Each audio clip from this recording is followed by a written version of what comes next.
Hello everyone, तो मैं Sophia आपका वेलकम करती हूँ सोल लैंड 2 की एक और नई वीडियो में। तो सबसे पहले लास्ट एपिसोड का एक छोटा सा रिकैप देख लेते हैं। तो लास्ट एपिसोड में हम लोगों ने देखा था कि यूहाओ का ग्रेड 1 और ग्रेड 2 का असेसमेंट टास्क बीस्ट ब्यूरो में होने वाला था। बीस्ट ब्यूरो असल में सिटी ऑफ बीस्ट है। यहाँ पर स्टूडेंट्स को 100 से लेकर 1000 साल तक के सोल बीस्ट मिलेंगे और जिन्हें हराने से स्टूडेंट्स को स्कोर्स मिलेंगे। अब पहला मैच शुरू होने वाला होता है और मिस ज़ाओई अरीना में सबसे पहले यूहाओ को भेजती है। इस असेसमेंट टास्क का एक इंचार्ज भी था जो कि दिखने में बहुत गुस्से वाला लगता है। साथ ही साथ वो इंचार्ज बहुत ज्यादा पावरफुल भी था। वो इंचार्ज लेवल 92 का ग्रैंड सोल मास्टर है और वो इंचार्ज ही सभी पावरफुल सोल बीस्ट की देखरेख करता है। फिर हमें दिखाया जाता है कि यूहाओ के सामने एक 100 साल की कल्टीवेशन वाला वोल्फ सोल बीस्ट आ जाता है जिसे यूहाओ ने खुद चुना था। उस सोल बीस्ट को देखकर यूहाओ बिल्कुल भी नहीं डरता। वो सोल बीस्ट सबसे पहले यूहाओ के चारों तरफ बहुत तेजी से चक्कर लगाता है, फिर अचानक से रुककर यूहाओ पर पीछे से हमला करता है। फिर यूहाओ उसे हराने के लिए अपनी सेकंड सोल रिंग को एक्टिवेट कर लेता है और ऐसा करने के लिए त्यानमिंग ने ही उसे कहा था। उसकी सेकंड सोल रिंग बहुत ज्यादा पावरफुल होती है जिसे देखकर डीन्स के साथ सारे टीचर्स भी हैरान हो गए थे।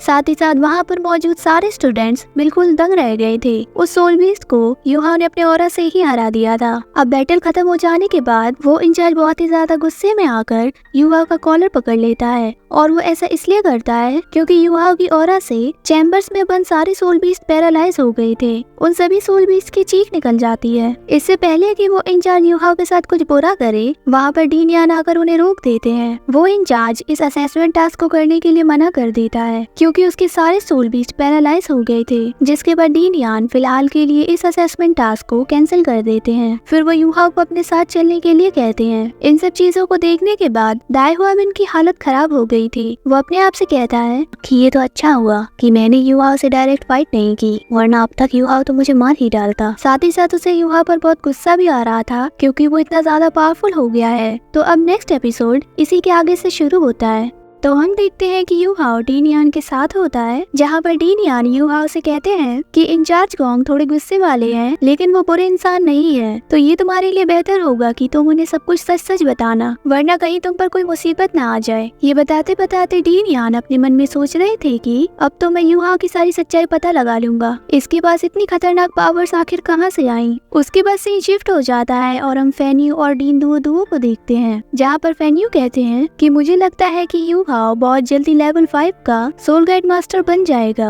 उसके टैलेंट को देखते हुए मुझे ऐसा लगता है कि फ्यूचर में वो बहुत कुछ बड़ा करने वाला है और वो अकेला ही हमारे लिए काफी होगा। उसके बाद डीन दुओ कहते हैं हालांकि यूहाओ के अंदर सोल गाइड मास्टर बनने की अद्भुत प्रतिभा है, लेकिन हम उसके साथ इतना कठोर नहीं हो सकते। जिस पर फैनी उनसे पूछते हैं कि आखिर इसका मतलब क्या है, जिस पर डीन उनसे कहते हैं अगर जो हम उससे करवाना चाहते हैं वो करने में वो कामयाब हो जाता है तो आगे भी हम फ्यूचर में उसे बहुत अच्छे से कल्टीवेट कराएंगे। जिसे सुनने के बाद फैनी उनसे कहते हैं कि आपको ये कुछ ज्यादा रिस्की नहीं लगता, जिस पर डीन उनसे कहते हैं कि रिस्क तो लेना ही पड़ेगा, अगर हम रिस्क नहीं लेंगे तो कामयाब कैसे होंगे। जिस पर फैनी थोड़ा बहुत सोचने लगते हैं और वो डीन दुओ से कहते हैं कि मैं इस बारे में काइतो से भी पूछूंगा। उसके बाद डीन दुओ कहते हैं कि इस वक्त यूहाओ हमारे सोल गाइड ब्रांच का कोर डिसाइपल है, तो तुम उसे असेसमेंट टास्क के बाद soul island department promotion test के लिए ले जाना। मैं देखना चाहता हूँ कि उसमें कितनी काबिलियत है। वो दोनों बातें कर ही रहे थे तभी अचानक से भागते हुए वहाँ पर काइतो आ जाता है, जहाँ पर वो हाफते हाफते उन दोनों को बताता है कि डीन यान और वो इंचार्ज यूहाओ को अपने साथ कहीं पर ले गए हैं। मुझे लगता है कि वो किसी बड़ी मुसीबत में है। ये सुनकर वो दोनों यूहाओ को बचाने के लिए भागते हैं। उसके बाद हम डीन यान और यूहाओ को देखते हैं, जहाँ पर डीन यान यूहाओ को उन सोल बीस्ट से भरे चैम्बर्स में ले आए थे, जहाँ पर सभी सोल बीस्ट ऑलरेडी पैरालाइज हो गए थे। उस चैम्बर के अंदर एक बहुत ही पुराना अरीना होता है और उसे देखकर ऐसा लगता है कि ये बहुत सालों से बंद था। वो दोनों आगे बढ़ते हैं और डीन यान यूहाओ को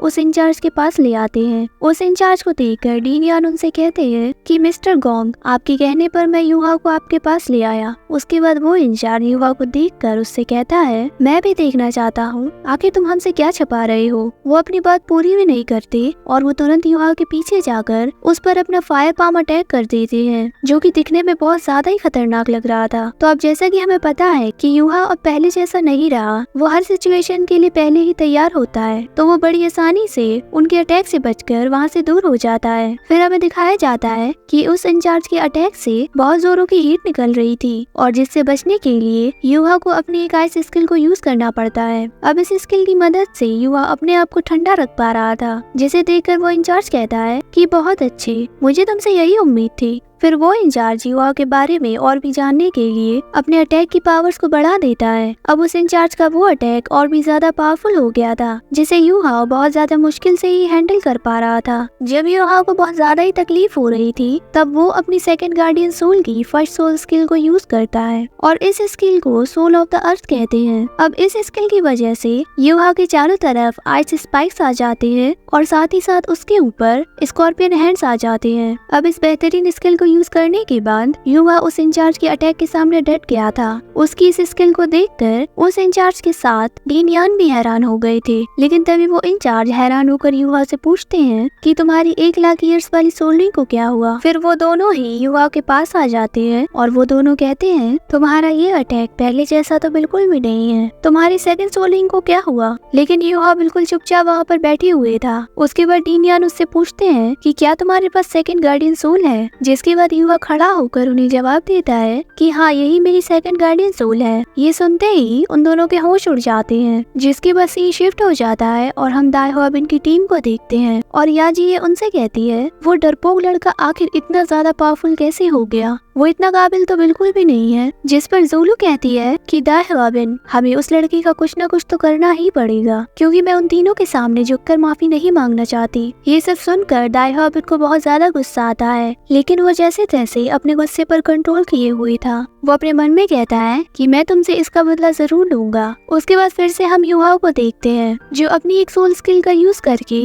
वहाँ पर 10,000 साल पुराना एक व्हाइट टाइगर को समन कर लेता है, जिसे देखकर वो इंचार्ज कहता है कि ये तो ड्यूक व्हाइट टाइगर है। जिसके बाद युहाओ एक के बाद एक अलग अलग तरीके की सोल बीस्ट को फॉर्म कर लेता है। ये देखकर उस इंचार्ज के साथ डीन यान के भी होश उड़ गए थे, क्योंकि उन्होंने आज से पहले ऐसा कुछ नहीं देखा था। जिसके बाद युहाओ ने बताता है कि ये उसकी एक सोल स्किल है, जिससे वो दूसरे पावरफुल सोल बीस्ट की कॉपी कर सकता है, और उसने उस बैटल में भी ऐसा ही किया था और इसकी मदद से ही उसने 1,00,000 ईयर्स की सोल रिंग को फॉर्म करके दिखाया था। हालांकि वो सब सच नहीं था, वो सिर्फ एक इल्यूजन था। मैं अपनी मेंटल स्किल फ्लक्चुएशन का यूज करके अलग अलग तरीके के पावरफुल सोल बीस्ट को फॉर्म कर सकता हूँ। उसकी बातें सुनने के बाद डीन यान कहते हैं तुम्हारी ये स्किल तो बहुत ही ज्यादा कमाल की है। उसके बाद इंचार्ज उससे कहते हैं कि तुम्हारी उस ऑरा की वजह से मेरे सारे सोल बीस्ट पैरालाइज हो गए हैं, जो कि बिल्कुल भी सही नहीं है, और आज के बाद तुम अपनी इस टेक्निक का यूज कभी मत करना, वरना मैं तुम्हें मेरा स्लेव बनाकर यहाँ पर काम करवाऊंगा। फिर डीन यान अपने मन में सोचने लगते हैं कि दुओ तो बहुत ही ज्यादा स्मार्ट है, जिसने असेसमेंट टास्क में पहले ही युहाओ को अपने ब्रांच में ले लिया, क्योंकि इस लड़के के पास आइस एट्रीब्यूट के साथ साथ 2 गार्डियन सोल्स भी हैं। जिसके बाद हम उस इंचार्ज को देखते हैं, जो कि हंसते हुए युवा के पास आकर उसके कंधे पर हाथ रखते हैं और उससे कहते हैं कि मैंने आज तुम्हारे साथ जो बर्ताव किया उसके लिए मुझे माफ करना, लेकिन हाँ, अगर जब भी तुम्हें टाइम मिले तुम मेरे ग्रेट स्टारडस्ट फॉरेस्ट में जरूर आना और अपनी इस बेहतरीन स्किल से मेरी हेल्प करना, जिससे मैं सोल बीस्ट को जिंदा पकड़ पाऊंगा। फिर हम डीन यान को देखते हैं, जो कि उस इंचार्ज को वहाँ से जाने के लिए कहते हैं, क्योंकि वो अकेले में युहा से कुछ बात करना चाहते थे। फिर वो इंचार्ज वहाँ से चला जाता है। फिर सीन शिफ्ट होता है और हम उन दोनों को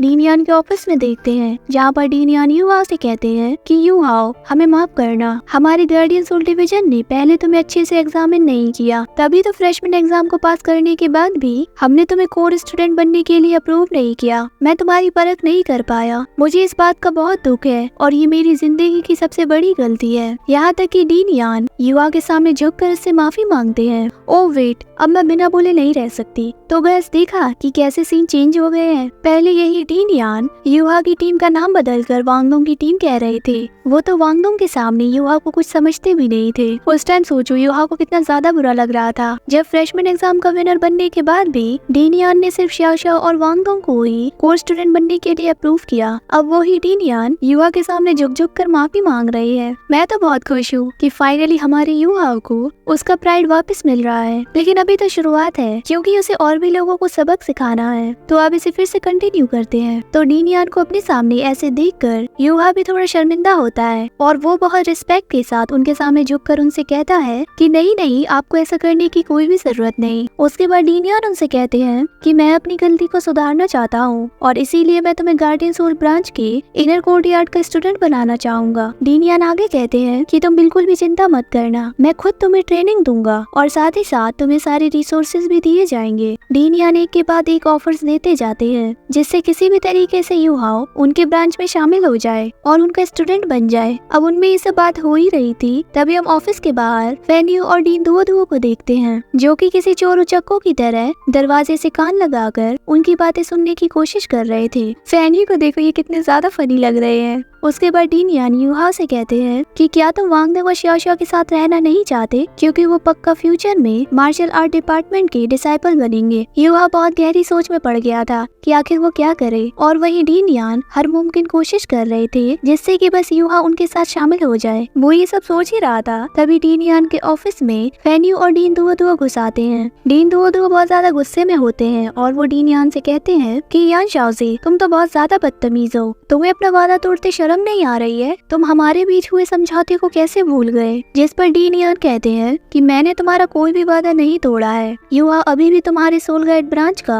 कोर स्टूडेंट है, मैं तो जस्ट उसे एडवाइस दे रहा था कि अगर वो चाहे तो वो गार्डियन सोल डिवीजन में वापस आ सकता है। इतना कहने के बाद डीन यान युवा को चुपके से अपनी तरफ खींच लेते हैं। अब डीन दुओ की नजरों से तो ये छुप नहीं सकता ना, तो वो जल्दी से युवा को अपनी तरफ खींच लेते हैं और वो कहते हैं ये मेरे ब्रांच का कोर डिसाइपल है, इसे हमसे कोई नहीं ले सकता। उन दोनों के बीच बहस होने लगती है, कभी डीन यान उसे अपनी तरफ खींचते हैं तो कभी डीन दुओ ऐसा करते हैं। ये दोनों डीन्स उन जिद्दी बच्चों की तरह लग रहे थे जो दोनों ही एक खिलौने के पीछे पड़े हुए हैं। उन दोनों में बहस बढ़ती जाती है जिसके बाद वहाँ पर अचानक से और इसी के साथ हमारे ये पार्ट 1 यहीं पर कंप्लीट हो जाता है। इसका नेक्स्ट पार्ट और भी ज्यादा अच्छा होने वाला है जो कि बहुत जल्द मेरे चैनल पर अपलोड होने वाला है। तो अब मैं आपसे वही मिलूंगी। Bye bye.